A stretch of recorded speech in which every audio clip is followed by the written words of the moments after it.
Bonjour Pablo, bonjour Julie, bonjour Samuel, bonjour tous les enfants.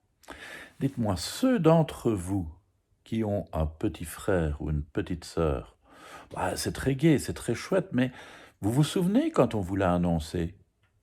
Je parie que vous avez été parfois un peu content, bien sûr, d'avoir un petit frère ou une petite sœur bientôt, mais en même temps un peu embêté, un peu jaloux, en se demandant si ce petit nouveau n'allait pas vous prendre un peu de l'amour de vos parents. C'est normal, bien entendu, ça se passe toujours comme ça. Dans l'histoire d'aujourd'hui, on va en parler. Un bébé? Et moi alors?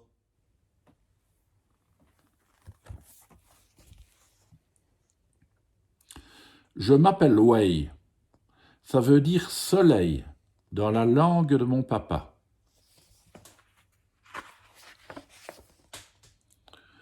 Pendant longtemps, mon papa, ma maman et moi, on était bien contents de vivre tous les trois ensemble.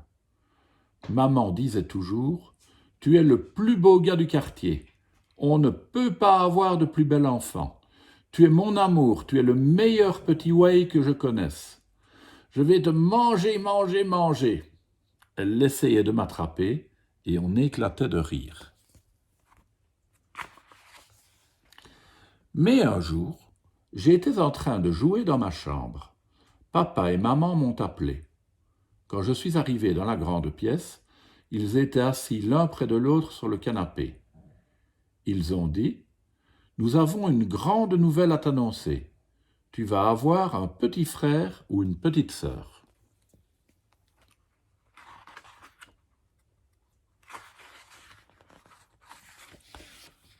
Un petit frère ou une petite sœur? Je n'aurais jamais cru que mes parents pouvaient me faire ça. Et moi alors? On n'était donc pas bien tous les trois ensemble?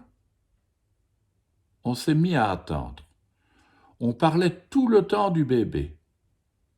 Un jour, dans la rue, quelqu'un a dit « Si le bébé est aussi beau que votre petit garçon, vous aurez une bien jolie famille. » Mais ça, c'était impossible, puisque maman m'avait dit à moi « Tu es le plus beau gars du quartier, tu es mon amour, le meilleur petit Wei que je connaisse. »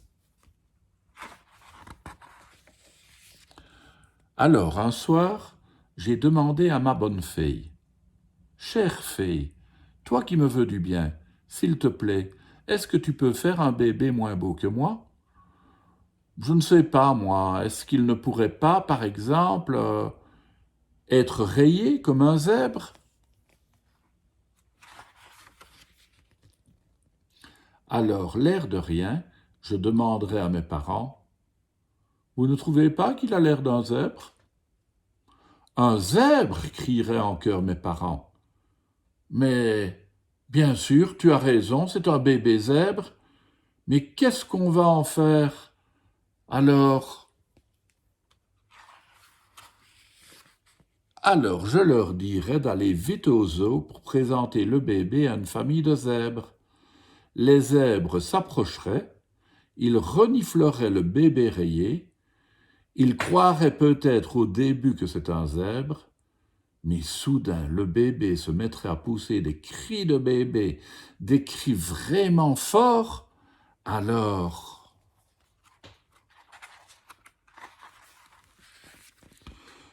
Alors les zèbres sauteraient dans tous les sens tellement ils seraient surpris. Les zèbres, ça connaît les cris des zèbres, mais pas ceux des bébés, même rayés comme eux. Finalement, ils partiraient en faisant de drôles de têtes. Ils ne voudraient plus garder le bébé rayé. Ah, ça non. Alors je dirais à papa et maman d'emmener le bébé rayé dans un cirque. Les gens du cirque essayeraient de lui apprendre à faire le clown. Mais quand il entrerait en scène, personne ne rirait. Parce qu'un bébé, même rayé, ça ne sait pas faire le clown. Alors les gens du cirque repartiraient sans lui. Il serait obligé de se débrouiller tout seul. Les gens trouveraient ça bizarre, un bébé qui a l'air d'un zèbre tout seul dans la rue. Ils lui demanderaient « Où est ton papa? Où est ta maman? Mais le bébé rayé ne pourrait même pas répondre parce qu'il ne saurait pas parler. Il y a même des gens qui auraient peur de lui à cause de ses yeux tristes. Tout le monde partirait en courant. Alors il irait s'installer au pied d'un arbre, dans un parc. Des enfants s'approcheraient de lui pour lui donner à manger. Ils lui offriraient des bonbons, de la barbe à papa. Mais un bébé, même rayé, ne boit que du lait. Je ne sais pas comment il pourrait manger. Oh, le pauvre. Alors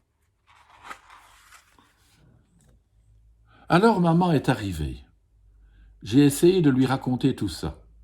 Elle a écouté toute l'histoire. Elle m'a dit, ne t'en fais pas. Dès qu'on le verra, ce bébé, je suis sûre qu'on saura comment s'en occuper, toi et moi. Et puis, tu seras toujours mon petit soleil.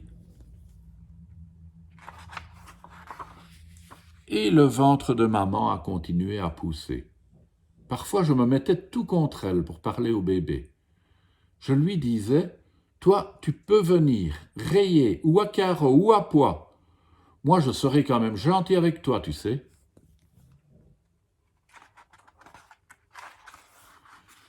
Quand, un jour, le bébé est né, il n'était pas du tout rayé. C'était une petite fille. Elle s'appelle Rose. Normalement, je n'embrasse pas les filles, mais pour une fois, je l'ai fait. De toute façon, je suis toujours Ray, le plus beau gars du quartier. Voilà les enfants. Ah oui, c'est pas si terrible que ça finalement d'avoir un petit frère ou une petite sœur. Les parents vous aiment toujours autant. À demain pour une autre histoire.